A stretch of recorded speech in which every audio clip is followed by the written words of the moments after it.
Bismillahirrahmanirrahim. Assalamualaikum warahmatullahi wabarakatuh.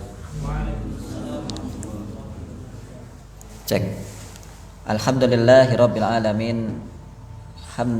Alhamdulillahilladzi bi ni'matihi tatimmus shalihat wa bi afwihi tughfarud dzunubi was sayyi'at wa bi karamihi tuqbalul ataya wal qurubat wa bi lutfihi tustarul uyubi waz zallat.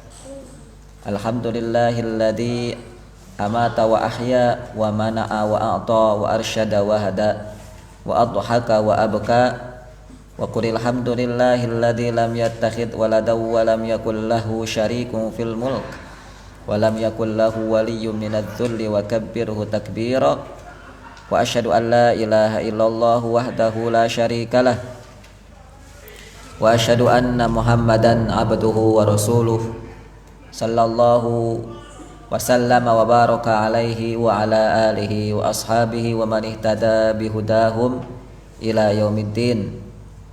Amma ba'd. Alhamdulillah, puji dan syukur kita panjatkan kepada Allah Subhanahu wa taala, tentunya atas kebaikan dari Allah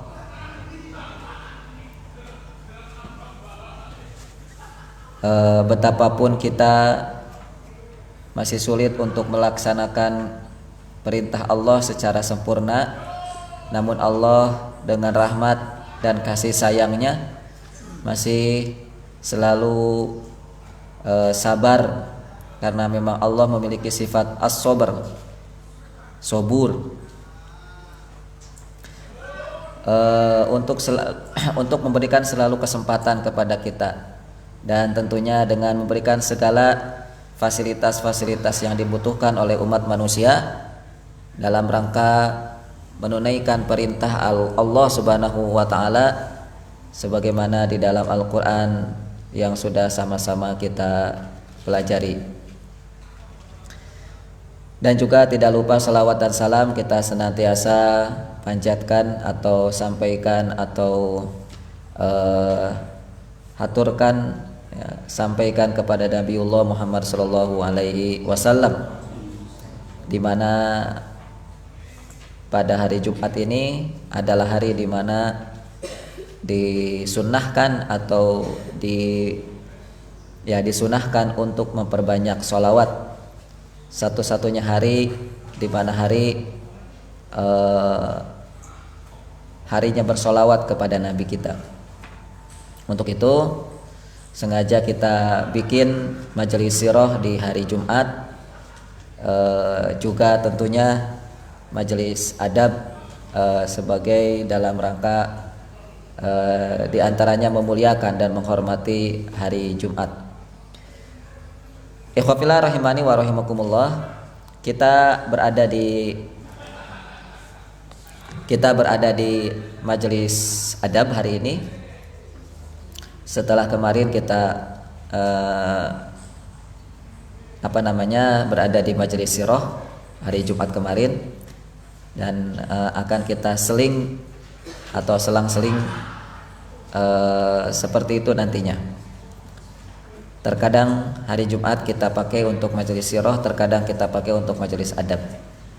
Karena dua hal ini adalah ilmu terpenting atau konsep urutan pertama dalam rangka kita belajar ilmu, yaitu adab dan sirah. Teman-teman yang dimuliakan Allah Subhanahu wa taala, tentunya kalau bagi mahasantri baru atau yang baru bergabung dengan kita, belum bisa memahami apa yang kita tekankan di Ma'had ini atau program pendidikan di Ma'had ini. Karena memang kita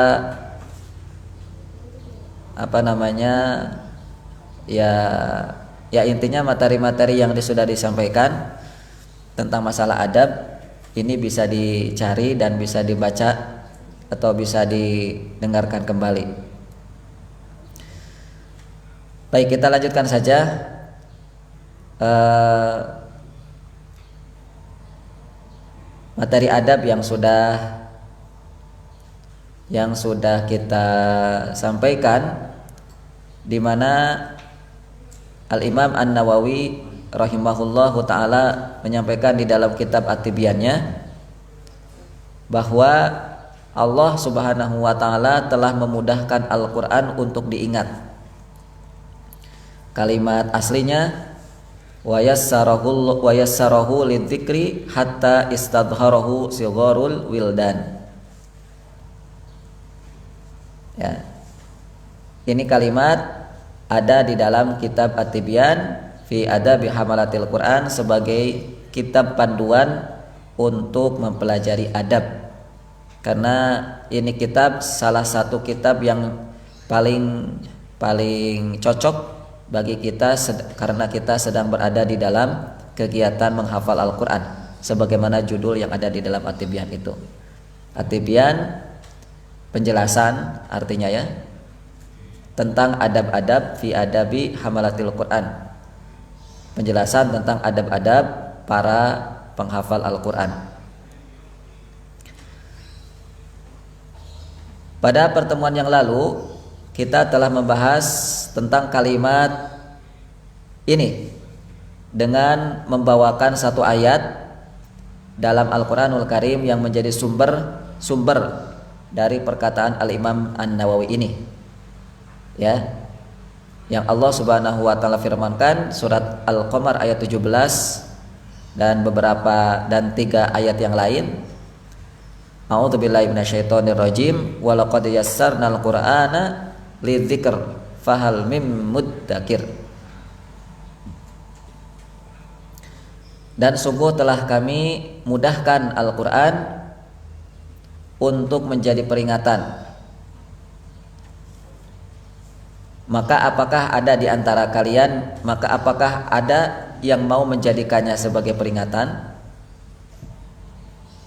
Nah, di dalam ayat tadi ada kata walaqad, ada kata yassarna, ada kata yassarna lidzikri, walaqad yassarna lidzikri. Ini dipakai di dalam kalimat At-Tibyan, dipakai oleh Imam Nawawi, wa yassarnahu lidzikri. Nah, ini yang sedang kita bahas. Dua kata ini, yassarahu dan adzikr. Maka kita ambil saja pemahaman yang utuh dengan mengambil ayat, memahami ayat, yaitu Quran surat Al-Qamar ayat 17 tadi. Kemarin kita sudah jelaskan dan kita simpulkan supaya mengingatkan, karena kemarin belum utuh penjelasannya satu ayat. Kita simpulkan dengan ringkas ya, supaya nyambung. Yang pertama tentang kata yassara, ini dalam Al-Qur'an lebih banyak disebut daripada kata sahalna, walaupun dua-duanya berarti sama, memiliki arti yang sama menurut bahasa Indonesia, yaitu mudah. Tapi di dalam Al-Quran kata yassara lebih banyak, yang berjumlah 44 kali, sedangkan sahalna hanya berjumlah 1 kali. Maka tentu kata sahala dengan yassara ini memiliki makna yang berbeda. Di antaranya karena dua-duanya dipakai oleh Allah, dan yang kedua jumlahnya juga tidak sama. Sahala dengan yassara jumlahnya tidak sama dalam Al-Quran. Kata sahala bermakna menjadi mudah. Menjadi mudah itu adalah amal atau perbuatan. Adapun ahwal atau keadaan belum tentu dimudahkan, belum tentu mudah. Itu kata sahala. Sedangkan yassara mudahnya itu dalam beramal, dalam membuat atau dalam urusan perbuatan, dalam melakukan satu perbuatan, juga mudahnya juga dalam keadaan setelah kita melakukan perbuatan yang kita lakukan. Sebagaimana kita tahu bahwa perbuatan yang kita lakukan di dunia ini akan berimbas kepada satu keadaan. Kenapa kita tidur? Nah, tidur itu kan perbuatan. Nah, maka tidur kita akan berimbas kepada keadaan kita. Kenapa kita melakukan makan? Makan itu kan perbuatan. Mandi itu perbuatan.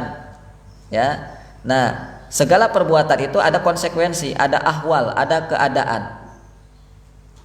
Nah, segala perbuatan yang dilakukan oleh manusia belum tentu ahwalnya, keadaannya menjadi mudah, menjadi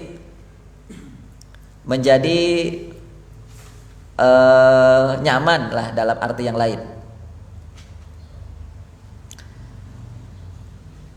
Ya, misalnya kalau kita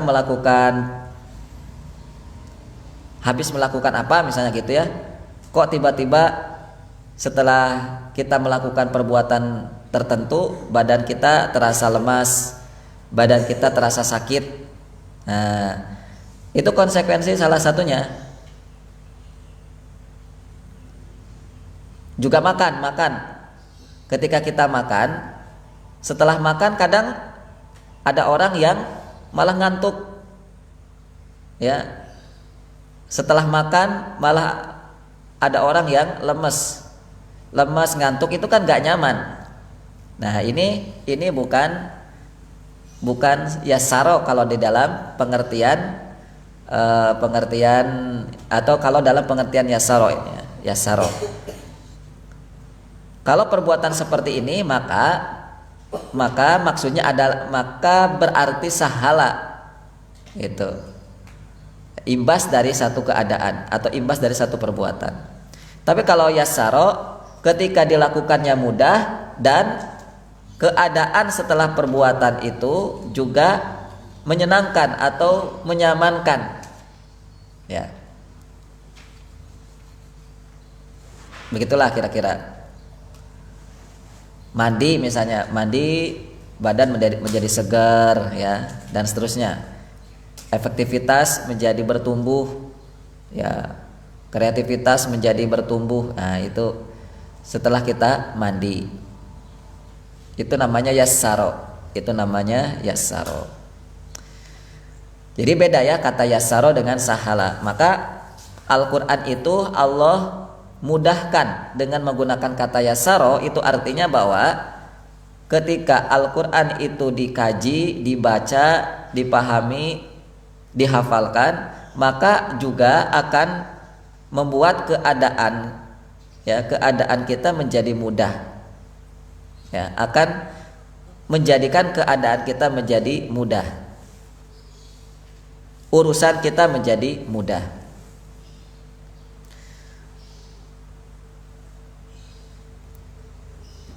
Ayat ini Allah awali ayat tentang kemudahan membaca Quran. Allah awali dengan kata takkid, yaitu kata laqad.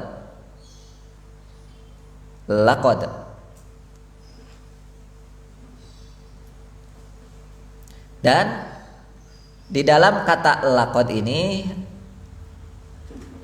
ada penekanan yang berjumlah 2 kali. Kata laqad ini, yaitu yang pertama la, yang kedua qad.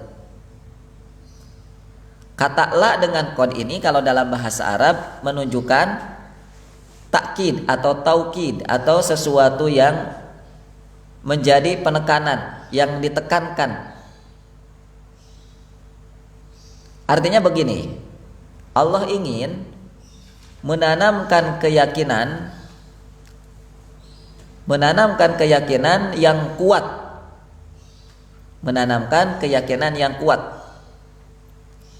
dengan menggunakan kata laqad.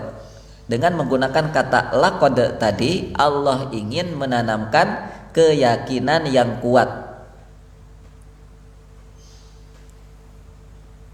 sampai 2 kali, ya, sampai 2 kali.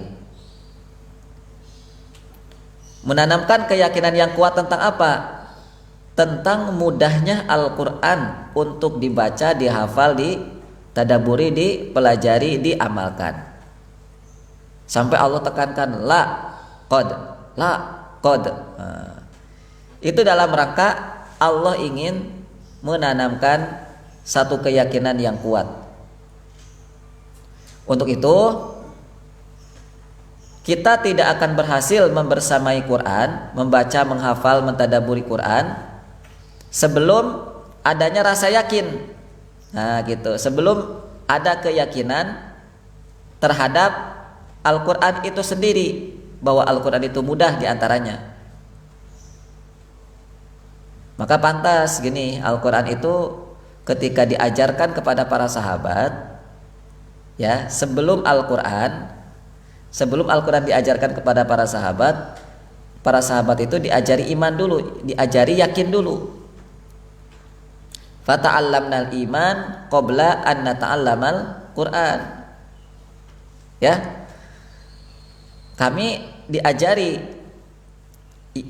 iman atau keyakinan oleh Rasulullah sebelum kami diajari Quran. Itu. Sebelum diajari Quran, kami diajari yakin dulu, yakin atau iman dulu kepada Al-Quran. Maka pertanyaannya, yakin gak Al-Quran itu mudah?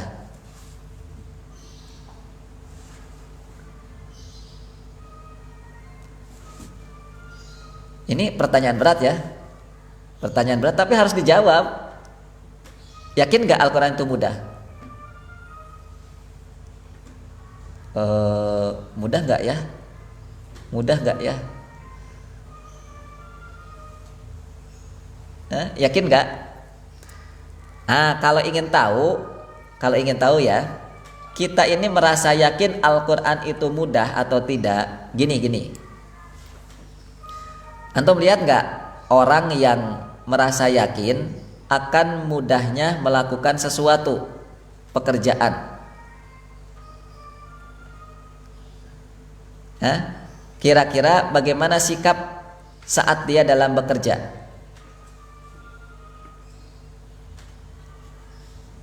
Gimana sikapnya? Iya, santai, nyaman, nikmat. Itu tanda orang yang mudah dalam bekerja. Apa misalnya? Bikin baju, ya.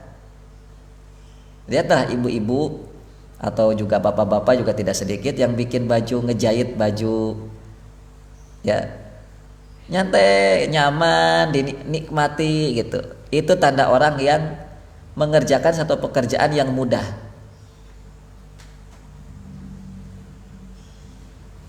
Kira-kira saat kita menghafal Quran gimana rasanya? Saat kita menghafal Quran rasanya gimana? Nyaman? Mudah? Nikmat? Atau gimana? Kalau ada rasa mudah malas,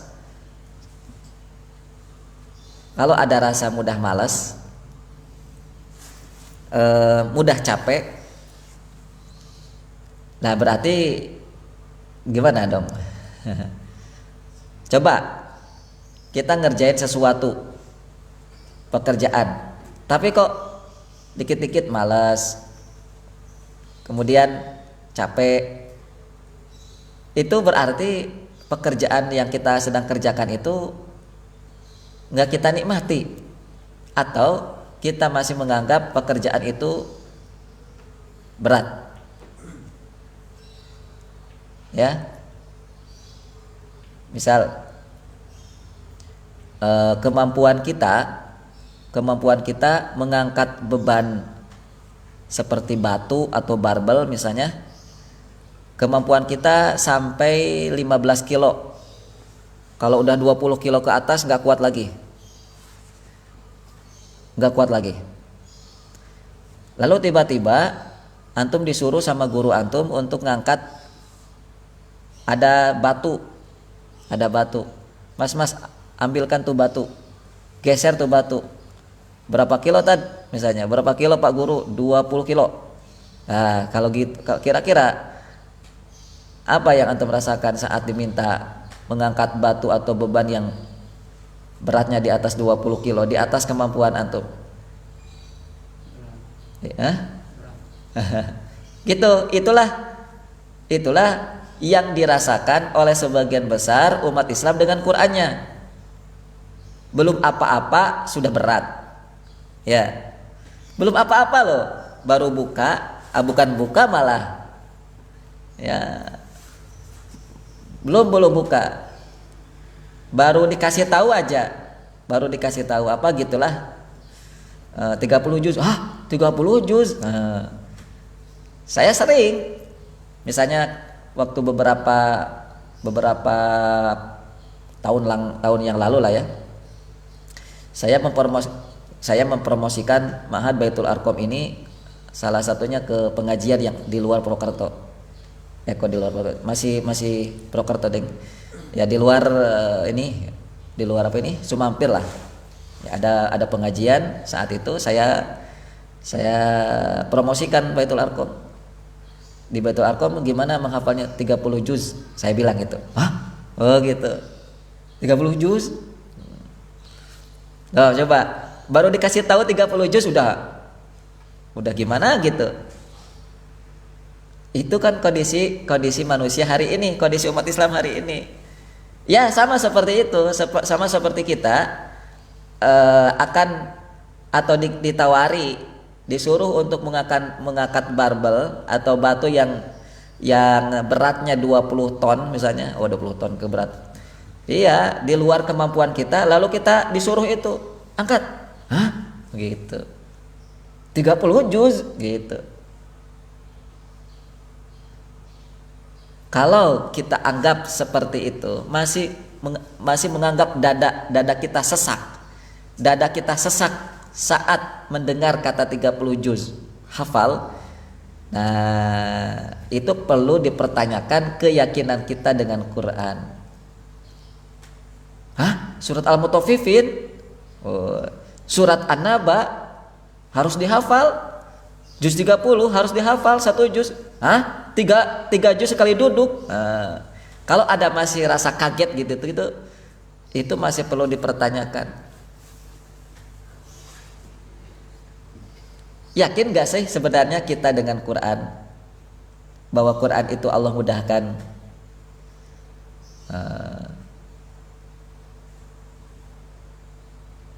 Maka seharusnya saat kita merasa gak hafal-hafal, jangan menunjukkan sikap ketidaknyamanan. Seharusnya saat kita tidak hafal-hafal, menghafal kok tidak hafal-hafal, mengulang hafalan kok nggak lancar-lancar, kita jangan menunjukkan rasa ketidaknyamanan dengan Quran.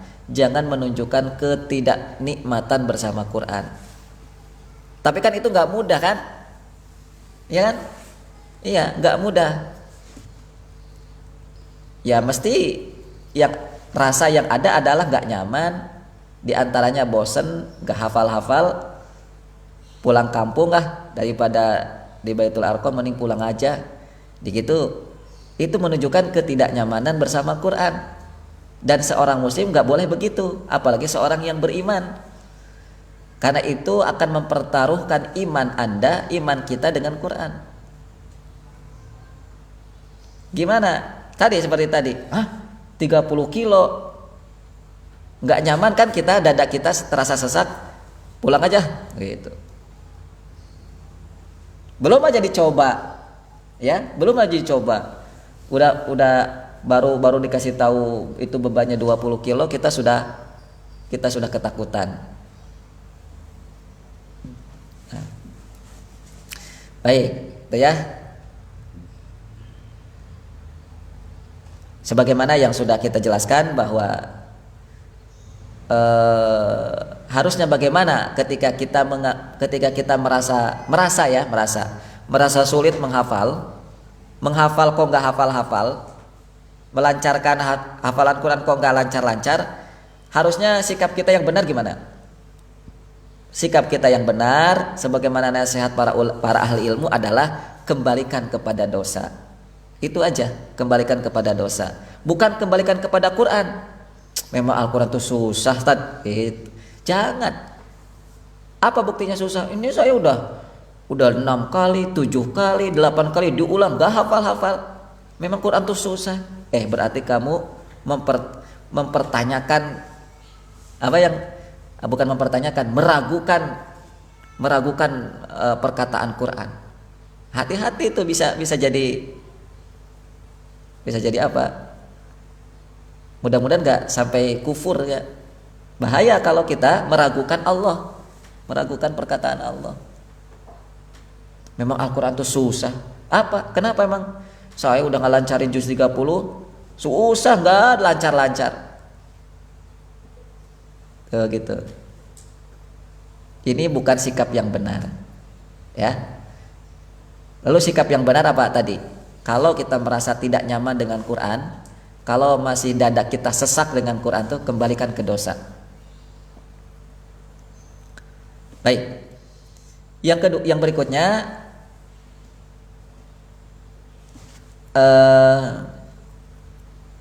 Allah mengawali ayat tentang memudahkan Al-Quran untuk dibaca itu menunjukkan akan beratnya ujian. Allah katakan Al-Quran itu Allah mudahkan. Itu bukan tanpa ujian loh. Itu bukan tanpa cobaan. Gini ya.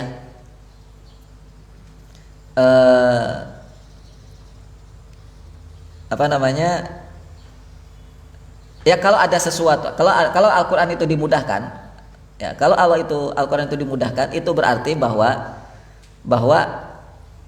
akan selalu ada godaan, ujian yang akan dihadapi oleh siapa saja yang ingin bersama dengan Quran, yang ingin bersama dengan Al-Quran. Maka Allah perlu untuk meyakinkan kita. Maka Al-Quran Allah perlu meyakinkan kita. Ya, supaya kita apa? Supaya kita pandangan kita kembali kepada Quran. Godaan apa yang biasa ada pada diri penghafal Quran? Ya sudah seringlah kita sampaikan. Godaan dari keluarga, ibu bapak, ibu sendirian, gak ada yang nemeni, semuanya jadi masalah, semuanya jadi beban, semuanya jadi ujian. Akhirnya pulang karena di rumah sendirian ibu dan seterusnya, banyak ujian-ujian yang lain. Nah, ujian-ujian itu sengaja memang untuk apa? Memberhentikan umat Islam dengan Quran, supaya dengan Qurannya tidak bersama gitu, supaya tidak bersama dengan Quran. Ya. Bukan tidak boleh bersama dengan ibu, bersama dengan keluarga. Tapi apa iya kita harus merelakan tidak bisa hafal Quran, merelakan tidak bisa membaca Quran gara-gara ibu kita sendirian. Padahal yang akan mencahayai kuburan kita nanti di akhirat itu adalah Al-Quran, adalah Al-Quranul Karim. Ya. Memangnya dari mana kita tahu bahwa bakti kita kepada ibu itu adalah perintah? Kan dari Quran kan? Iya. Ya, semuanya dari Quran.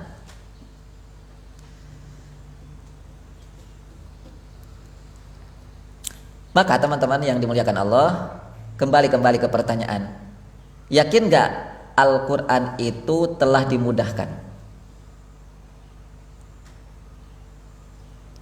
Kalau kita merasa yakin, kalau kita yakin Al-Quran itu dimudahkan, tapi masih ada orang yang berhenti dari menghafal Quran, itu belum ada keyakinan tentang Al-Quran itu dimudahkan.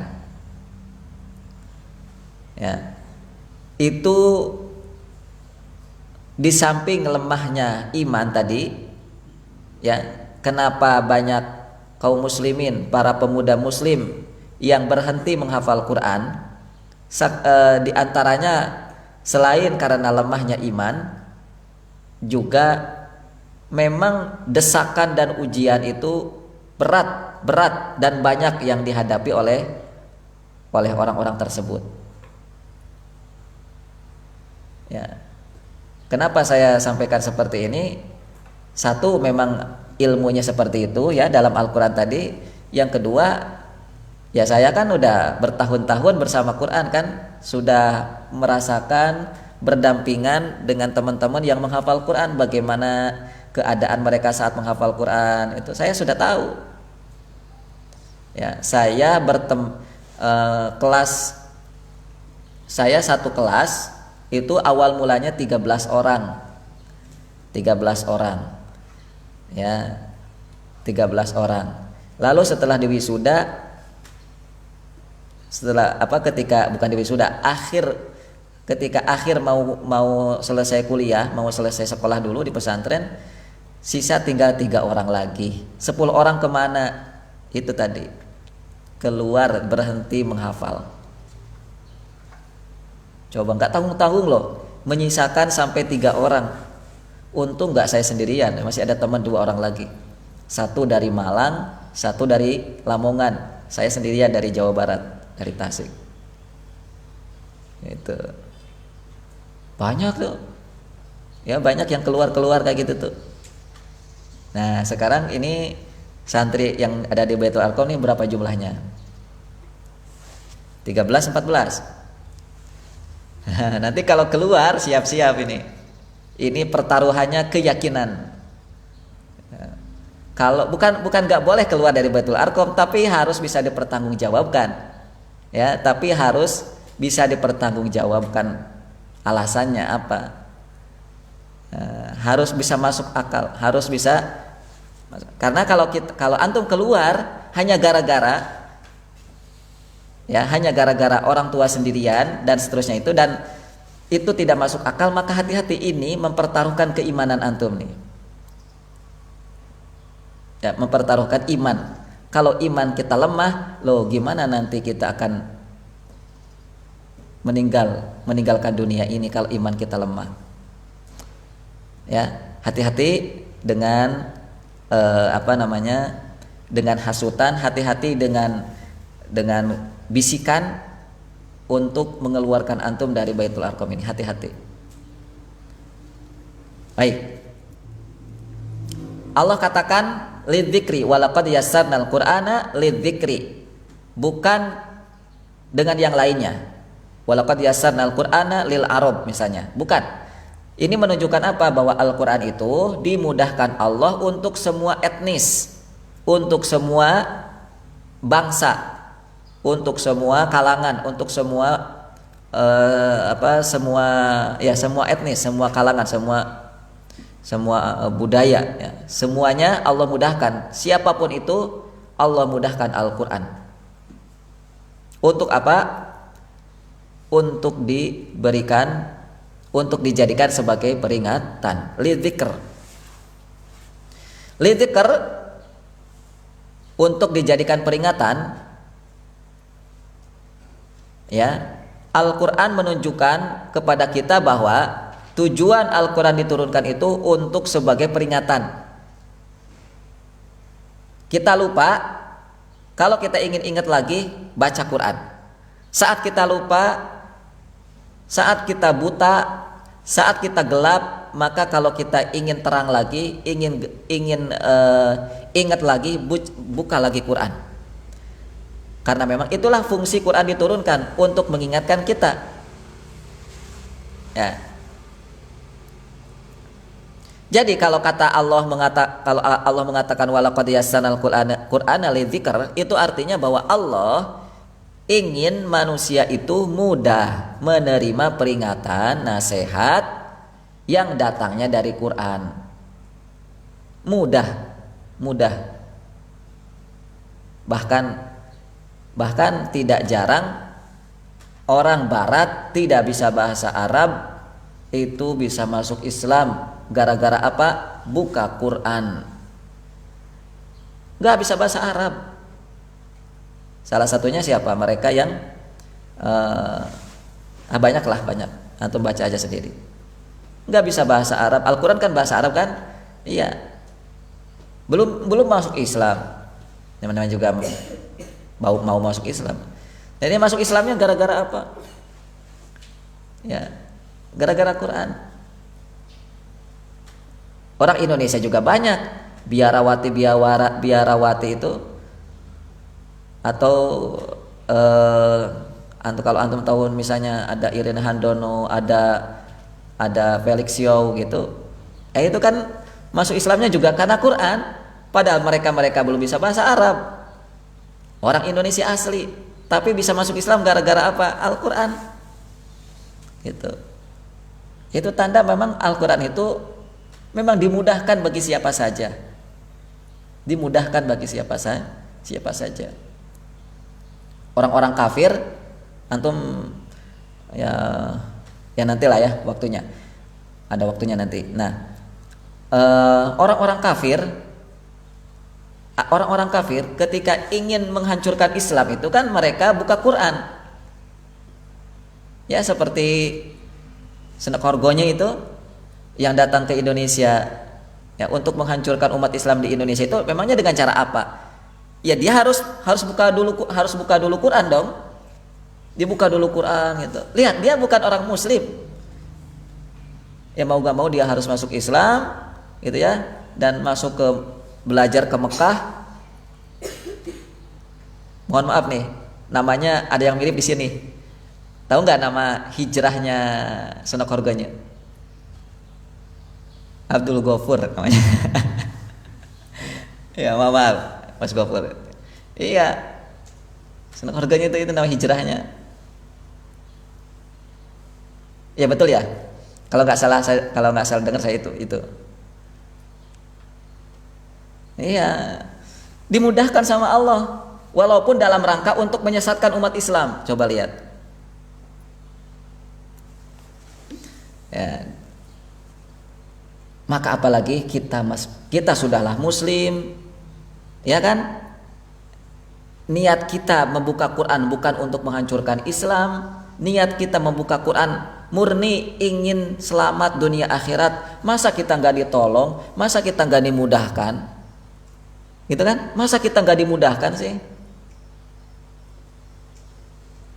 Masa kita nggak percaya Allah? Allah saja memudahkan si Senekorgonya, dimudahkan sama Allah. Masa kita nggak bisa? Masa kita nggak dimudahkan? Maka gini teman-teman, saat kita merasa sulit menghafal Quran, ngadu sama Allah, teriak sama Allah, ya Allah, Engkau telah memudahkan si Senok ya Allah, padahal dia membuka Quran untuk menghancurkan agamamu ya Allah. Tapi kenapa aku masih sulit ya Allah? Aku mengadukan kepadamu ya Allah. Tolong mudahkan aku ya Allah. Aku murni membuka Quran, membaca, menghafal tuh ingin selamat dunia akhirat ya Allah. Mudahkan aku ya Allah. Gitu, ngadu sama Allah. Baik. Ayat terakhir. Nah, ini yang belum kita sampaikan. Fahal mim muddakir. Maka apakah ada atau adakah orang yang mengambil pelajaran? Ya, sebagian ulama mengatakan di dalam tafsir, di antaranya tafsir At-Tabari atau Al-Qurtubi, saya lupa kitab tafsirnya, ulama mengatakan fahal mim muddakir, artinya fahal min talibil ilmi yu'ani alaihi. Tidakkah orang yang menuntut ilmu melainkan pasti ditolong. Tidaklah orang yang menuntut ilmu itu melainkan pasti ditolong. Itu maksud diantara dari ayat fahal mim muddakir. Jadi antum yang sedang menuntut ilmu harus yakin Allah mudahkan, Allah tolong.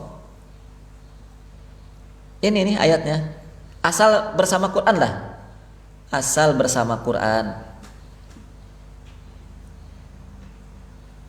Ya. Jadi menurut ayat ini salah satu cara agar Allah tolong kita, agar Allah mudahkan urusan kita adalah dengan belajar ilmu, belajar Quran. Yuk belajar Quran yang semangat, menghafal Quran yang semangat, pagi siang malam sore, ganti lagi pagi malam siang sore. Supaya apa? Allah mudahkan urusan kita. Bukan karena yang lain. Itu tadi ya, kenapa kita masih sulit menghafal Quran itu kembalikan ke dosa kita, kembalikan ke salah niat. Pasti ada yang salah niat kita. Karena Allah pasti nggak salah.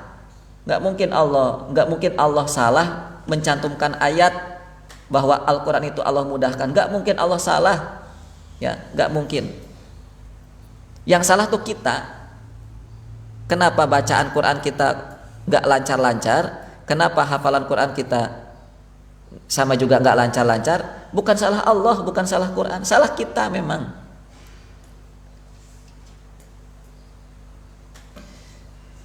Baik, coba kita tadabburi sedikit. Fahal mim muddakir.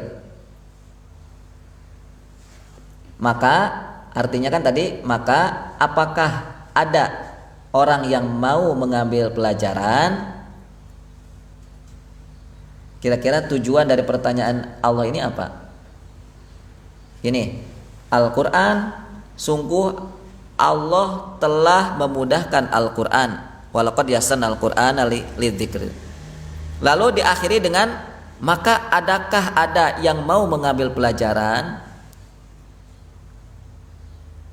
Coba kira-kira maksud Allah dari pertanyaan ini sebagai akhir ayat, sebagai dari akhir dari ayat ini apa? Maksud daripada pertanyaan ini. Gini, supaya lebih mudah memahamkan. Nih, banyak orang nih ya lagi kelaparan. Kemudian saya hidangkan makanan. Dan makanan itu sudah siap, sudah dihidangkan. Ya kan? Tapi tidak ada satupun yang mau makan. Padahal lagi kelaparan. Padahal lagi membutuhkan makanan. Saya sebagai yang punya makanan, saya sudah hidangkan. Atau ginilah, antum santri lagi kelaparan. Ya, Ustadz lapar. Oke, saya sudah hidangkan makanan. Nih makanan di tengah-tengah nih. Tinggal makan, tapi kok katanya antum lapar, nggak mau makan. Lalu Allah katakan, fahal mim muddakir, maka apakah ada yang mau makan? Kira-kira maksud tujuan pertanyaan ini apa?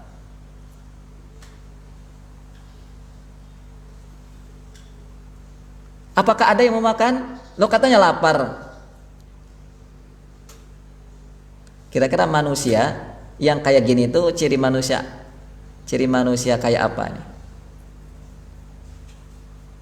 Sudah tahu lapar, lalu ada makanan yang dihidangkan gitu ya, tidak perlu lagi, saking mudahnya tidak perlu nyari makan, tidak perlu membeli, tinggal makan. Tapi kok nggak mau makan?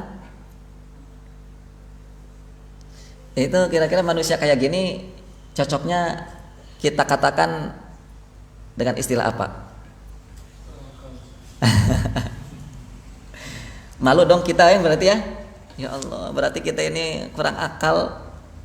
Iya dong, ini Quran sudah Allah mudahkan. Al-Quran sudah Allah mudahkan. Kita ini kelaparan, bukan lapar perut. Maksud lapar dengan Quran itu apa? kita ini manusia bodoh, kita ini makhluk yang bodoh tanpa Quran. Ya, tanpa Quran itu kita ini bodoh, tanpa Quran itu hati kita akan terus lapar, jiwa kita akan terus lapar. Ini ada Quran, kok nggak mau dibaca, nggak mau dihafal? Itu kira-kira kita ini orang kayak gimana? Iya, kurang akal berarti. Memang nggak sembarangan ya, jangan dianggap enteng, jangan dianggap sederhana. Manusia yang tidak mau buka Quran tuh jangan dianggap sederhana. Bukan hanya karena gara-gara sibuk, bukan hanya gara-gara karena apalagi sibuk banyak pekerjaan gitu, bukan. Ini nih, kepalanya nggak dipakai, akalnya nggak dipakai. Seperti tadi tuh, seperti antum ya, yang sudah lapar tinggal makan saja. Saya sebagai pemilik makanan sudah mempersilahkan, silahkan makan wahai mahasantri semua. Tapi kok nggak makan-makan, itu kira-kira gimana tuh orang itu?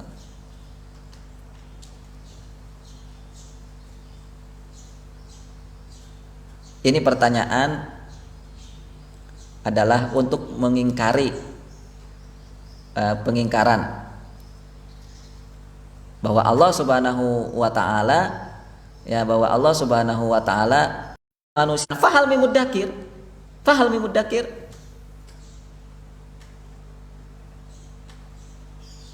Nah, juga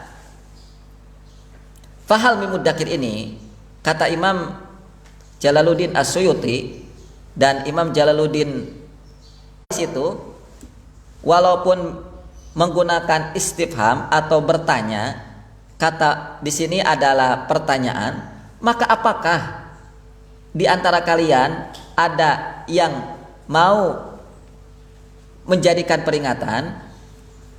Ya, ini bentuk perintah fahal itu. Ya, fahal di sini bentuknya perintah.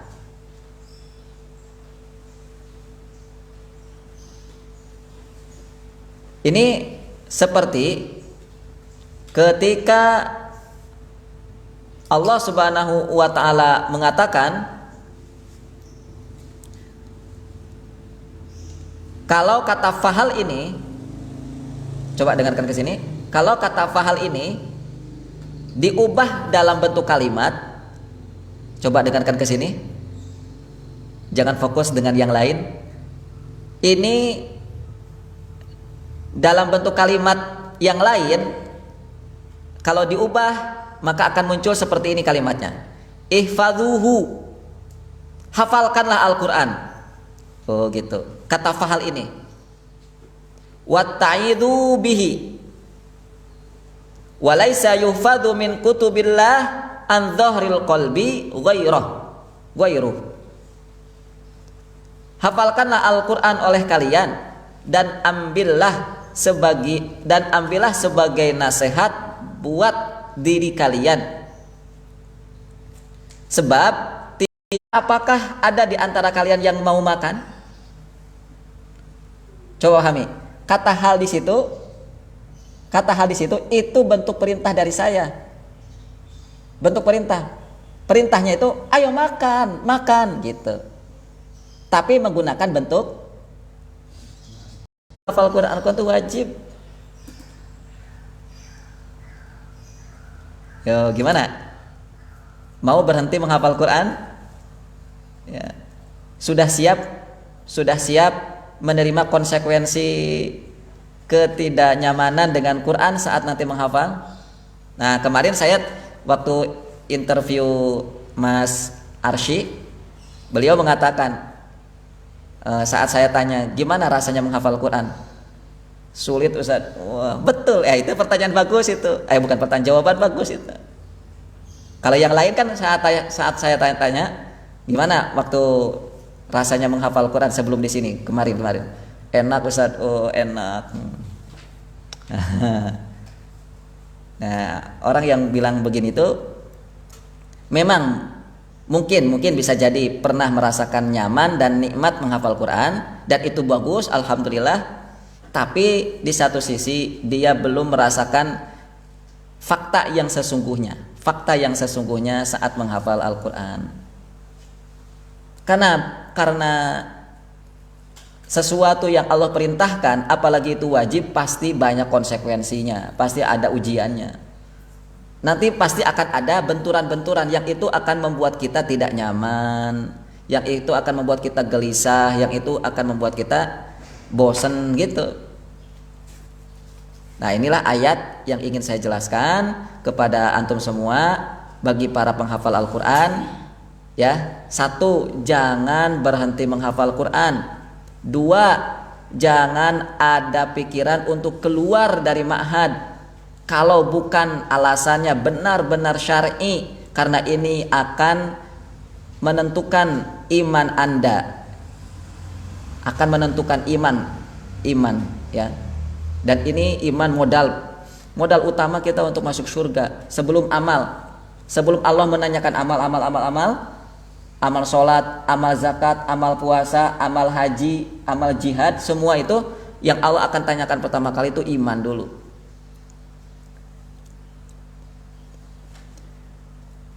Yang ketiga, saat sulit menghafal Quran, jangan salahkan Quran. Yang ketiga, saat sulit menghafal Quran, kembalikan kepada dosa. Maka betul ketika antum setoran kemudian gak lancar, astagfirullah. Betul, itu sudah bagus, astagfirullah. Daripada kayak gitu-gitu. Ya, jangan. Jadi saat menghafal Quran tuh antum setoran a'udzubillahi minasyaitonirrajim amma yatasaalun 'anin naba'il 'adzim.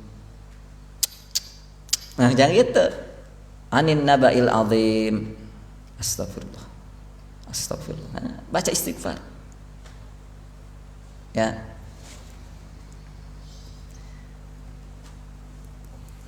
Karena sudah tahu kan hukum menghafal Quran? Nah, ya tadi wajib.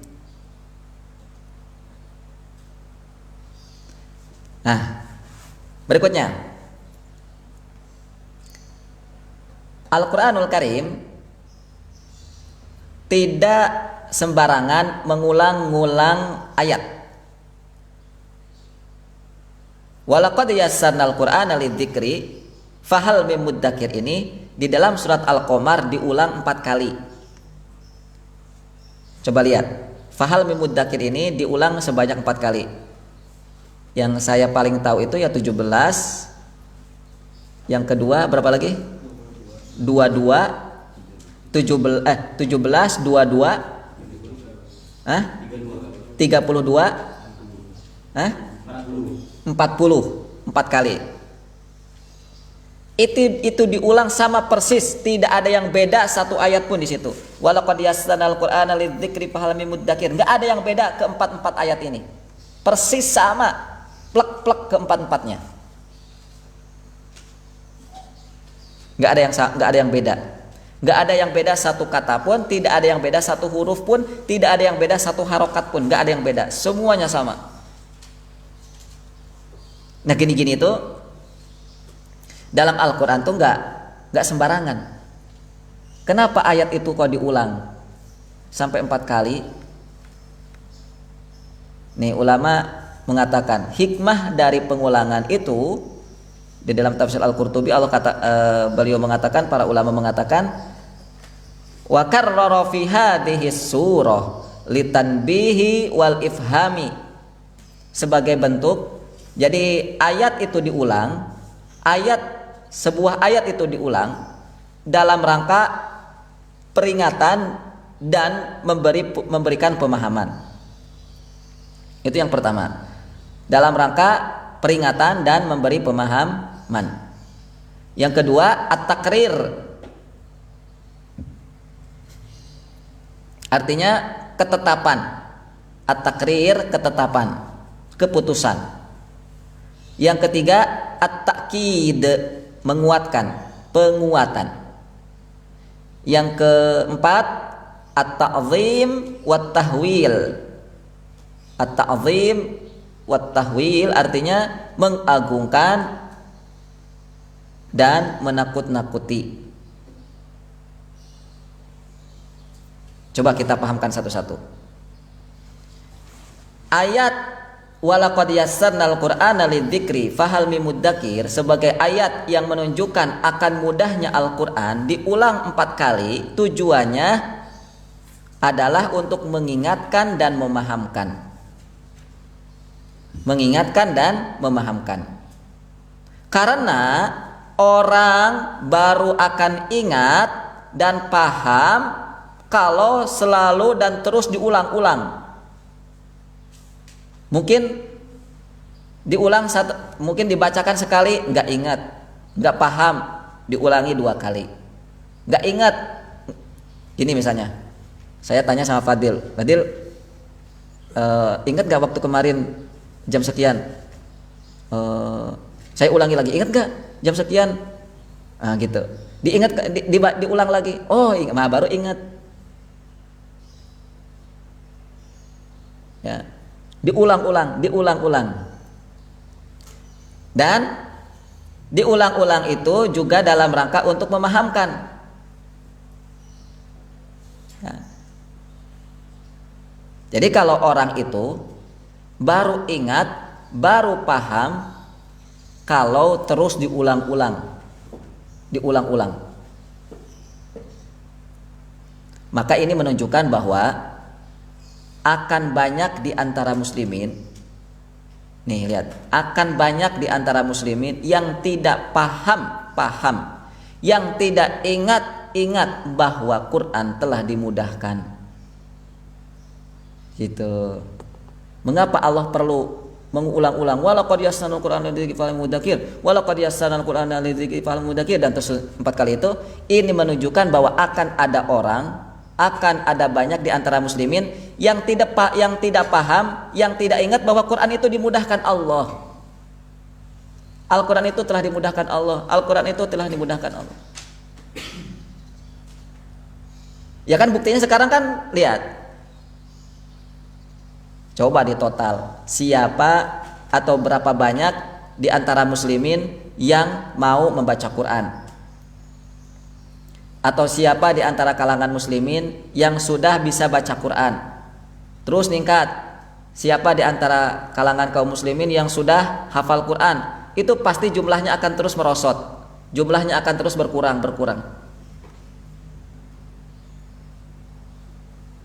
Saya yakin kalau di data muslimin di Indonesia sendiri saja yang belum bisa baca Quran masih banyak. Mungkin berapa banding berapa mungkin ya. Sepertinya yang belum bisa lebih banyak dari yang sudah bisa sepertinya. Wallahu alam, coba aja lihat datanya.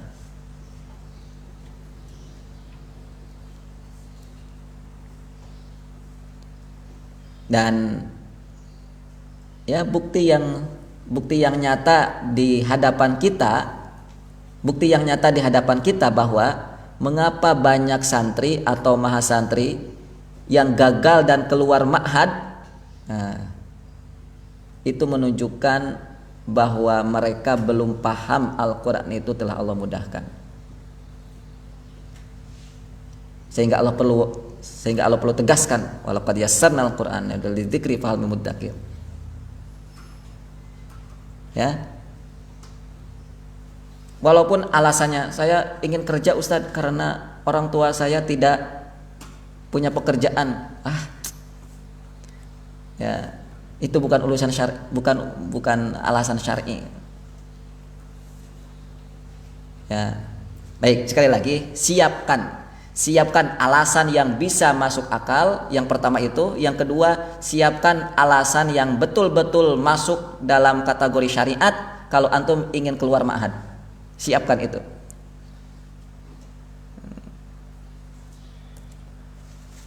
Karena rata-rata keluar itu hanya ingin ya mengganti pengalaman lah gitu. Iyalah, namanya juga anak muda. Antum kan masih muda kan? Anak muda itu karakteristiknya itu cepat bosen. Ya, anak muda itu cepat bosenan. Daripada di sini nggak hafal-hafal, pindah aja ke mahad yang lain, pindah aja ke pesantren yang lain, gitu. Bosen gitu. Nah, ya menambah pengalaman apa guys, itu alasan yang tidak syar'i. Baik, yang kedua, at-takrir, bentuk daripada atau kenapa Allah mengulang-ulang itu sebagai penetapan. Ketika satu hal itu Allah tetapkan, ketika satu hal itu Allah putuskan, atau ketika sebuah keputusan sudah disampaikan, maka tidak bisa lagi diganggu gugat. Sudah ditetapkan bahwa jadwal sehari-hari Mahasantri Baitul Arqam itu ini, sudah disampaikan. Ya. Itu artinya bahwa jadwal itu tidak bisa lagi dipertanya-tanyakan. Jadwal keseharian itu yang ada di Baitul Arqam ini sudah tidak lagi diganggu gugat. Sudah. Itu namanya takrir. Bahwa artinya apa? Artinya bahwa sejak dari mulai diturunkannya Al-Qur'an sampai nanti Allah angkat kembali Al-Qur'an, maka Al-Qur'an tetap akan Allah mudahkan. Maka Allah tetap akan mudahkan Al-Qur'an. Jadi Allah mudahkan Al-Qur'an itu bukan hanya untuk di zaman Nabi. Al-Quran itu Allah mudahkan bukan untuk di zaman sahabat. Al-Quran itu Allah mudahkan bukan hanya untuk di zaman tabi'in, tapi di setiap zaman sampai nanti Allah angkat Al-Quran, karena nanti satu saat Al-Quran akan diangkat. Bagi antum-antum yang menghafal Quran, itu antum akan dimatikan oleh Allah. Ya, itu tanda hari kiamat akan muncul. Hari kiamat akan muncul di mana? Ketika para penghafal Quran itu sudah Allah matikan. Karena memang tujuan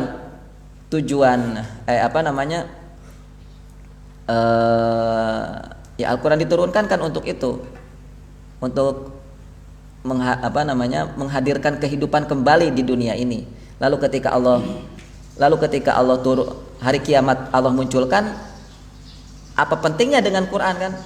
Sudah Allah angkat dulu. Al-Quran angkat dulu ke langit, para penghafal Quran Allah matikan dulu, baru setelah itu bermunculanlah manusia-manusia yang pendosa. Nah, situlah kehancuran hari kiamat terjadi.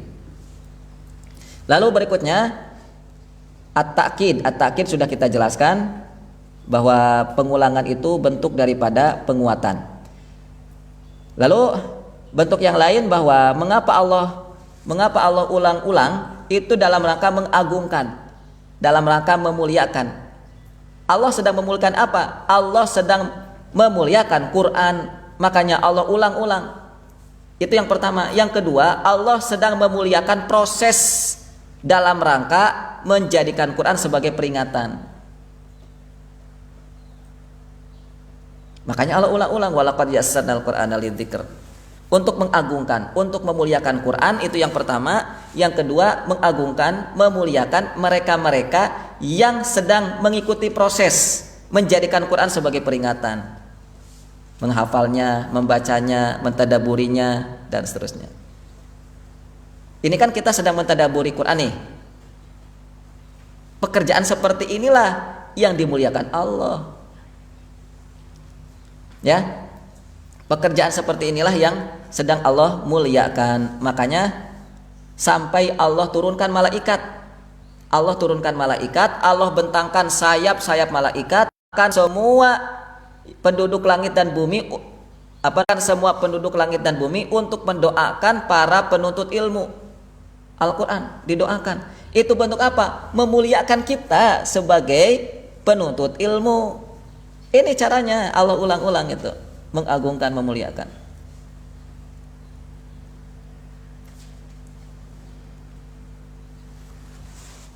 Oh gitu, kalau ditadaburi ayat itu seperti itu ya.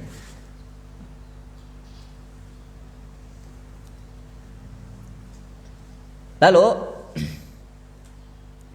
ada beberapa hikmah dari ayat walaqad yassarnal Qur'ana lidzikri fahal mim mudzakir. Kalau tadi secara perkata atau ya perkata, nah sekarang secara globalnya, umum dari ayat ini apa yang bisa kita pelajari? Kita mulai dari perkataannya Al-Imam Ibnu Abbas, sahabat Nabi radhiyallahu anhuma. Beliau mengatakan, laula annallaha yassarahu ala lisanil adamiyyin mastata' ahad minal khalq ay yatakallama bi kalamillah azza wajal. Al-Imam Ibnu Abbas mengatakan, seandainya Allah tidak memudahkan Al-Qur'an ya bagi lisan manusia, seandainya Allah tidak mudahkan bagi lisan manusia untuk membaca Quran, maka niscaya tidak ada seorang pun yang mampu berbicara dengan Quran. Tidak akan ada yang mampu berbicara dengan kalam Allah.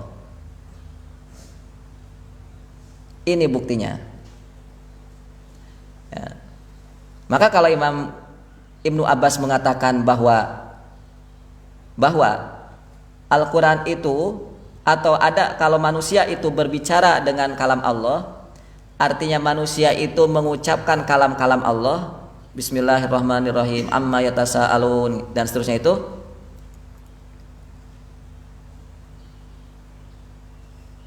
itu kata Imam Ibnu Abbas bukan karena kemampuan kita. Antum yang tadi tasmi juz 30, alhamdulillah saya dengar dari rumah, itu bukan karena kemampuan kita, bukan kemampuan antum, tetapi kata Imam Ibnu Abbas itu kemampuan yang Allah berikan kepada kita. Itu karena Allah telah memudahkan kita, sehingga kita bisa mendayu-dayukan suara kita dengan Quran, sehingga kita bisa membaca Al-Quran bahkan dengan hafalan.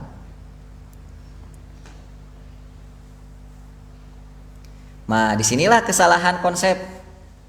Disinilah kesalahan konsep bahwa kenapa orang itu, kenapa para antum lah ya, kenapa mahasantri itu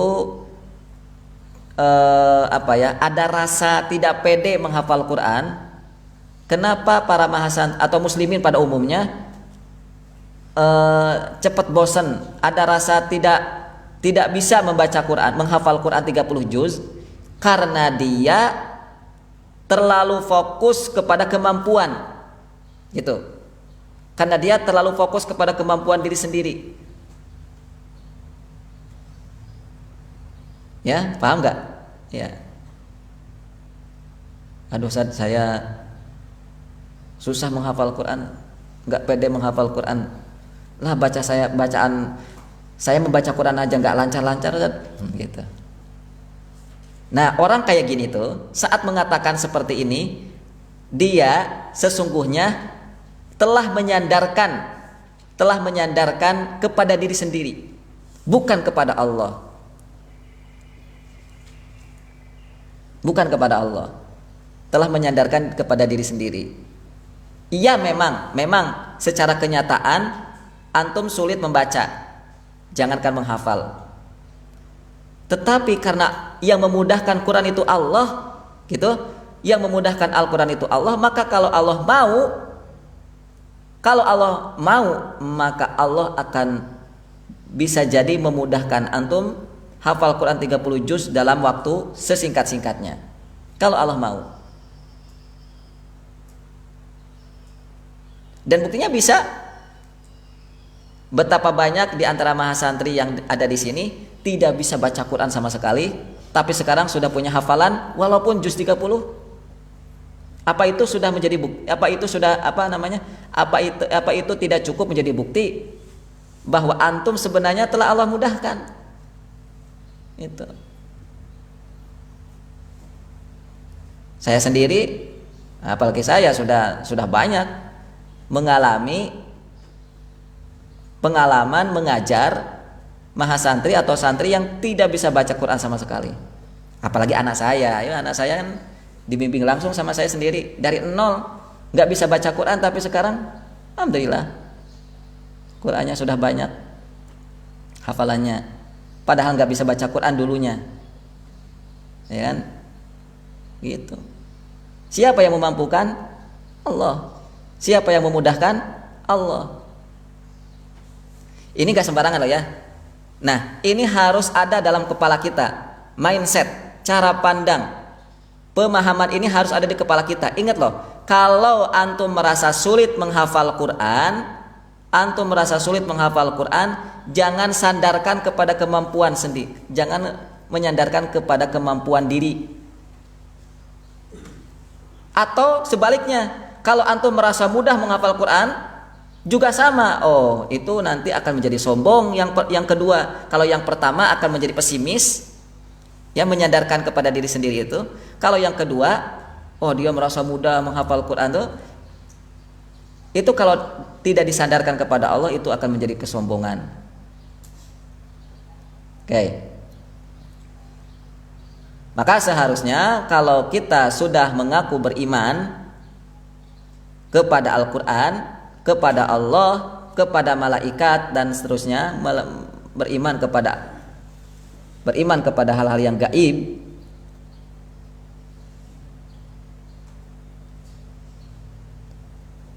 dan beriman kepada Al-Quran sebagai panduan, tapi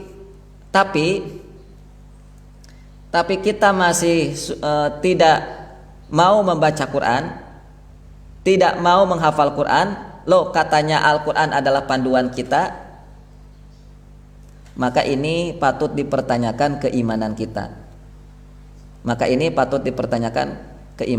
Ini sekali lagi, memang yang paling mendasar itu adalah keimanan. Yang paling mendasar, masalah yang paling mendasar, mengapa muslimin hari ini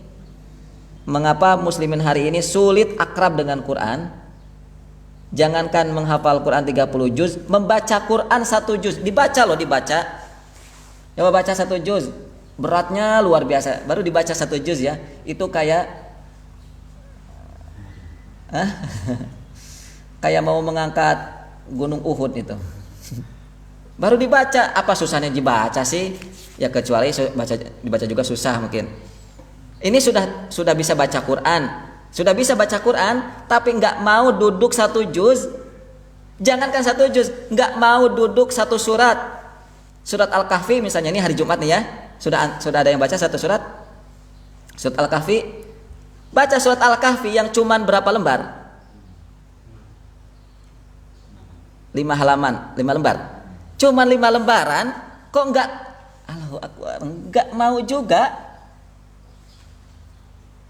Ya Allah, ini cuman baca loh, bukan hafal, bukan dihafal. Allah suruh baca Iqra, Rasul kita suruh baca Iqra, surat Al-Kahfi. Bacalah surat Al-Kahfi di hari Jumat. Oh, dijanjikan oleh Allah akan terbebas dari fitnah Dajjal itu. Lah, baca Quran surat Al-Kahfi 1 surat cuman 5 lembar aja kita sulit. Betul 5 lembar? Itu 2. Ya kurang lebih lah ya. 4 lembar mungkin. Coba yang pasti. 5 lembar kurang 1 halaman. 6 lembar kurang 1 halaman. 6 lembar kurang 1 halaman. Ya. 1 juz berapa lembar? 10 lembar. Masa tiap hari bacanya baru mau 1 surat, baru surat Al-Ikhlas gitu. Kalau surat Al-Ikhlas baru mau baca. Iyalah cuman berapa ayat. Tapi giliran surat Al-Baqarah 1 surat kelebakan. Susah coba. Susah lah. Jadi sebenarnya teman-teman, kita mulai pembahasan yang sangat krusial di sini. Inti poinnya saya ingin menekankan di sini ya. Ini. Mengapa di antara muslimin ada yang mengatakan bahwa Al-Qur'an itu sulit? Ya, sulit dibaca, sulit dihafal. Berat untuk dibaca, berat untuk dihafal. Yang pertama, belum terbiasa. Segala sesuatu yang tidak biasa, maka dipastikan akan sulit untuk dikerjakan. Makan pakai tangan kiri, yang sehari-hari kita makan pakai tangan kanan. Coba susahnya minta ampun kan? Iya, kayak begitulah. Dan latihan membiasakan ini kalau dalam konsep Islam namanya adab. Latihan, membiasakan. Ini dalam bahasa Islam namanya adab. Kalau sudah menjadi karakter, ya sudah tidak perlu lagi diingatkan, itu namanya akhlak. Jadi nggak perlu diingatkan si anak itu ngasih uang ke papahnya, ke ibunya, ke kakaknya gitu. Itu akhlak. Tapi kalau dia mau masuk kamar mandi harus diajari dulu dan harus diingatkan dulu untuk pakai kaki kiri. Nah, itu baru adab. Tiap kali masuk kamar mandi kaki kanan harus terus diingatkan sama orang tuanya. Itu tandanya bahwa dia masih perlu penanaman adab, atau dilatih gitu ya. Jadi langkah yang sekarang kita lakukan adalah dengan membiasakan dulu. Inilah mengapa di Ma'had kita sebelum menghafal Quran 30 juz, memulai aktivitas menghafal, terlebih dahulu membaca Quran, baca dulu 30 juz. Karena yang namanya menghafal pasti akan melibatkan membaca. Walaupun menghafal Quran menggunakan dengan berbagai metode-metode tertentu. Misalnya menghafal Quran dengan cara mendengarkan melalui murotal, melalui kaset dan seterusnya. Tetap aja harus dibaca kok nantinya. Membaca Quran dengan cara memahami melalui terjemah ataupun tafsir, tetap aja nanti harus dibaca lagi. Ya. Nah, itu maka membaca. Ya, membaca itu perlu kita biasakan dulu. Ya, sesering mungkin kita harus mau membaca. Karena kalau kita sering membaca, maka pasti ujungnya kita akan mudah untuk menghafal. Karena proses inti menghafal itu dimulai dari membaca itu. Proses intinya dari membaca. Nah, untuk bisa menjadikan sesuatu itu terbiasa, ya, harus dibantu dengan dua. Kalau ingin kita membiasakan, itu harus dibantu dengan dua. Pertama, memaksakan diri, harus mau dipaksa.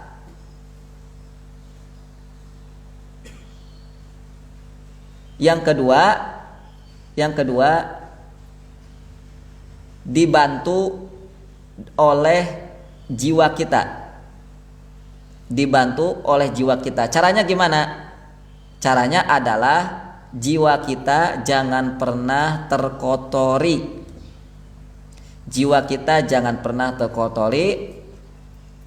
Oleh sesuatu yang dapat menghalangi antara kita dengan Quran. Nah, ini masuk kita poin kedua. Kalau poin yang pertama tadi, bahwa mengapa muslimin hari ini masih tidak mau membaca Quran, menganggap Quran itu berat dan sulit karena tidak biasa. Itu yang pertama. Maka biasakan kalau begitu. Biasakan membaca. Yang kedua, mengapa muslimin menganggap Al-Quran itu berat dan sulit?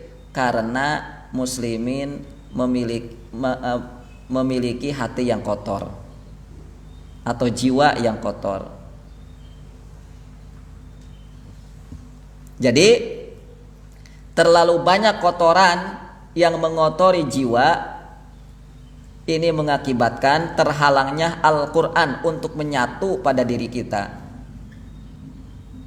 Dan kotoran yang paling akut kotoran yang paling berat salah niat. Kotoran yang paling sulit untuk diobati itu salah niat. Kalau kotoran berupa memandang perempuan mungkin masih bisa atau tidak terlalu berat. Paling berat itu susah niatnya yang salah. Segala apapun lah, segala amal apapun pasti yang diminta oleh Allah Subhanahu wa taala adalah luruskan niat. Luruskan niat.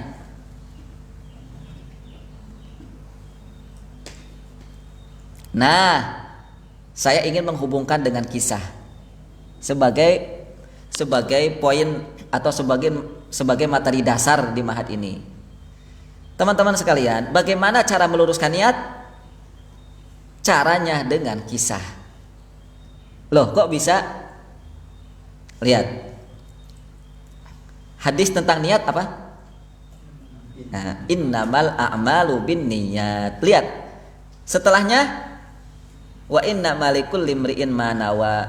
Faman kana hijratuhu ilallahi wa rasulihi fahijratuhu ilallahi wa rasulihi. Wa man kanat hijratuhu lidunya yusibuha aw imra'atin yankihuha fahijratuhu ila ma hajara ilaihi. Yang pertama tentang niat nih. Dari mulai innamal a'malu binniyat wa innamal likulli imri'in ma nawa. Ini tentang niat. Lalu poin berikutnya tentang kisah. Faman kanat hijratuhu, barang siapa yang hijrahnya karena Allah dan Rasulnya, maka hijrahnya itu akan kembali kepada Allah dan Rasulnya. Tapi kalau hijrahnya untuk dunia atau ingin mendapatkan perempuan supaya bisa dinikahi, kenapa kamu hijrah ke Madinah? Karena di Madinah ada nah ini kisahnya. Ini tuh tentang kisah loh, faman kana hijratu ini. Kisah tentang rajulun arada tazawwaj min imra'atin yuqalu laha Ummu Qais. Fahajara min ajli dzalik. Ada seorang laki-laki yang hijrah ke Madinahnya ingin menikah dengan Ummu Qais. Maka balasan hijrahnya bukan akhirat, tapi balasan hijrahnya adalah Ummu Qais. Maka Imam Ibnu Mas'ud, Abdullah bin Mas'ud mengatakan, man hajaro yabtaghi syai'an fa innama lahu dzalik. Hajaro rajulun itazawwaj imra'ah yuqalu laha Ummu Qais fa kana yuqalu lahu muhajir Ummu Qais. Ya, jadi orang seperti ini yang hijrahnya karena ingin menikahi Ummu Qais, maka dia dikatakan sebagai muhajir Ummu Qais, orang yang berhijrah karena ingin Ummu Qais. Jadi hadis tentang niat itu sendiri pun tidak lepas dari kisah, yaitu kisah tentang seseorang yang ingin hijrah karena ingin nikah dengan wanita. Gitu. Maka cara meluruskan niat gimana? Ya dengan kisah. Dengan kisah lagi. Ceritakanlah kisah-kisah orang-orang yang mereka ini lurus niatnya, atau kisah-kisah yang akan meluruskan niat. Nah, intinya begitu. Ya. Jadi ini niat atau tujuan atau visi yang kalau salah maka ini akan berakibat kepada kotornya hati atau kotornya jiwa. Yang ini akan berakibat kepada nanti saat kita menghafal Quran juga ya tidak akan bisa maksimal. Menghafal Quran akan selalu saja banyak alasan.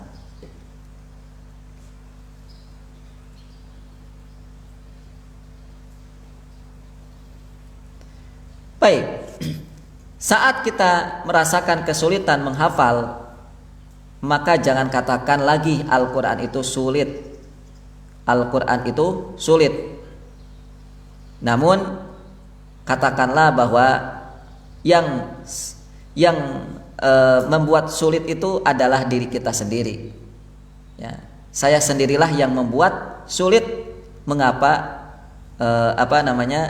mengapa menghafal Quran itu menjadi sulit?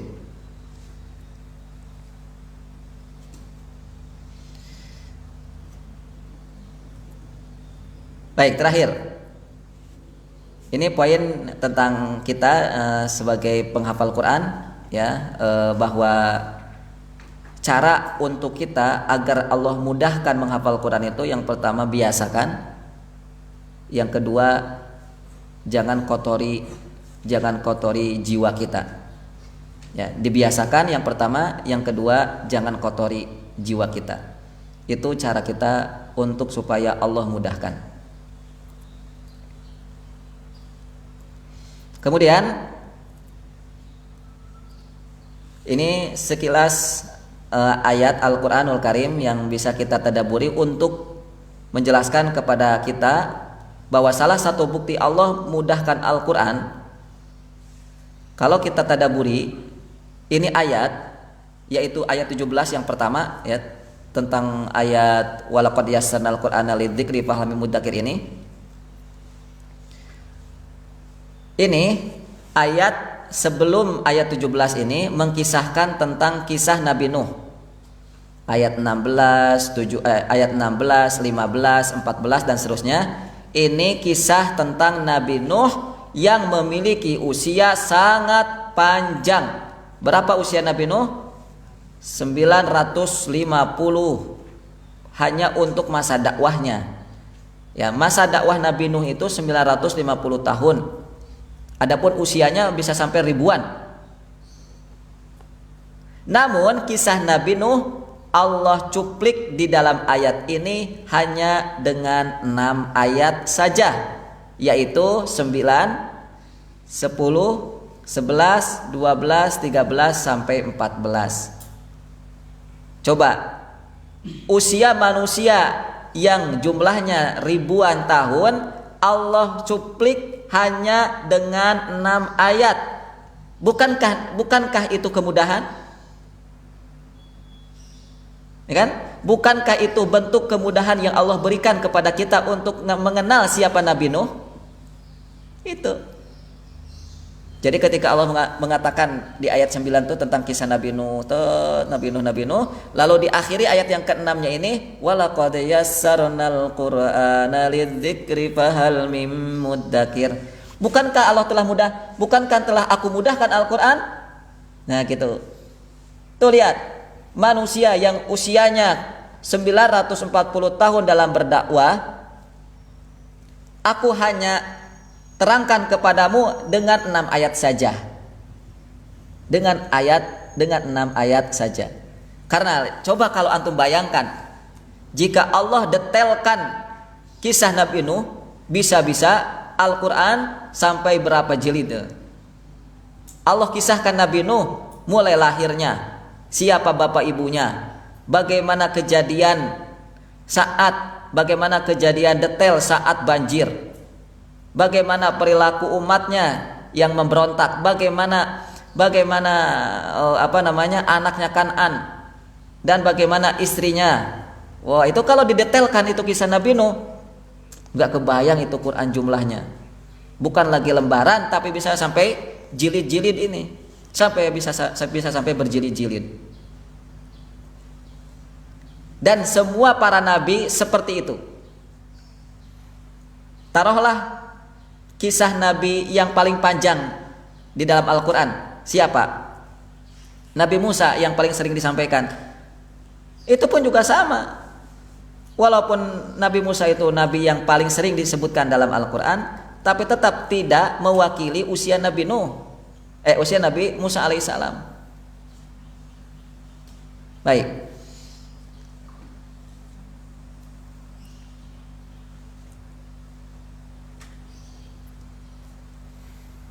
Nah, bentuk kemudahan yang lain, Al-Quran gambarkan dengan kisah Nabi Nuh ini bahwa saat Nabi Nuh merasa gagal, kalau tadi kisahnya Nabi Nuh ya, bentuk kemudahan Al-Quran nih, bentuk kemudahan Al-Quran Allah gambarkan melalui kisah Nabi Nuh, yang hanya Allah cuplik 6 ayat tadi.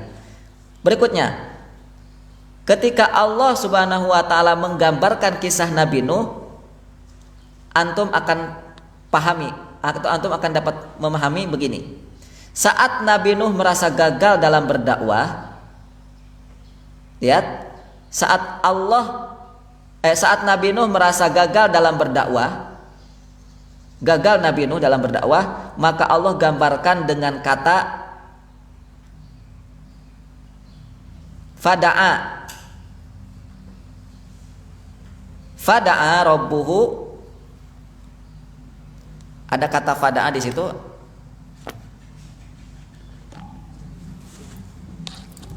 Bisa melanjutkan ayatnya?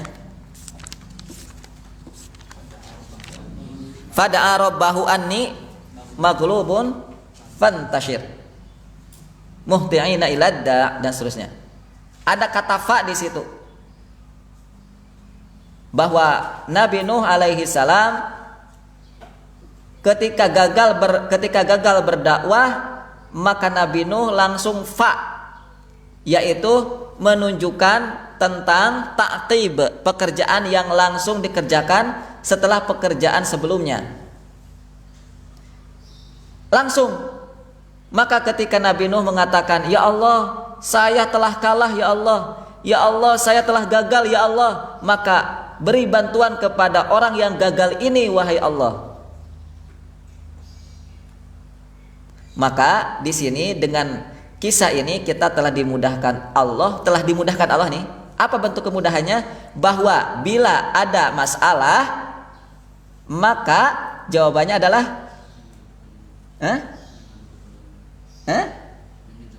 iya. Maka kalau kita merasa ada masalah, segera langsung mengadu kepada Allah. Contoh Nabi Nuh alaihissalam. Inilah disebut dengan tadzakkur. Walaqad yassarnal Qur'ana lidzikr. Inilah disebut dengan tadzakkur. Bagaimana Al-Qur'an itu menjadi peringatan bagi kita? Maka kalau kita melihat dari kisahnya Nabi Nuh, bahwa saat kita membaca kisah Nabi Nuh alaihi salam, maka kita merasa paham, oh berarti kalau saya punya masalah, yang saya harus lakukan harus seperti Nabi Nuh. Fada'a rabbuhu dan seterusnya itu. Nabi Nuh langsung memohon kepada Allah untuk meminta bantuan berupa menghancurkan umatnya dengan banjir itu. Maka Allah kabulkan kan? Allah kabulkan. Maka kita pun juga sama. Saat kita merasa sulit, saat kita merasa berat, fada'a, langsung berdoa kepada Allah. Ya Allah, aku berat menghafal Quran ya Allah. Gitu.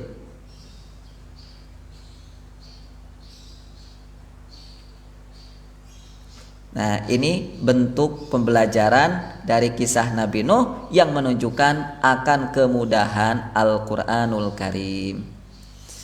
Baik, wallahu ta'ala bishawab, ini yang bisa kita sampaikan tentang kalimat Imam An-Nawawi wa yassarahu lidzikri hatta istadharahu sigharul wildan. Atau ini ajalah.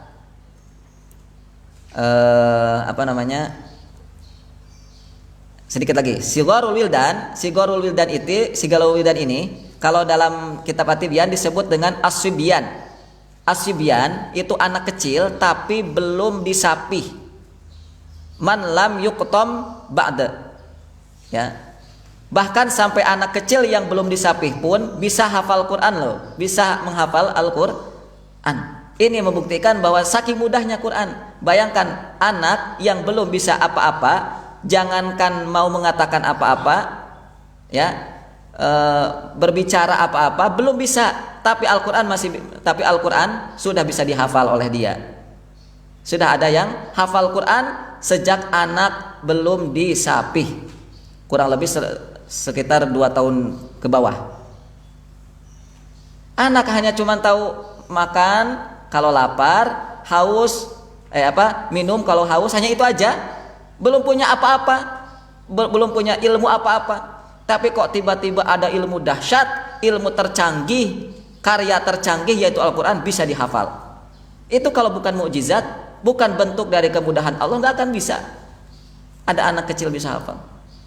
Itu aja sedikit yang ingin kita selesaikan, karena tidak sempurna ya kalimatnya kalau tidak kalau tidak diakhiri dengan ungkapan yang terakhir, yaitu hatta istadarahu sigharul wildan.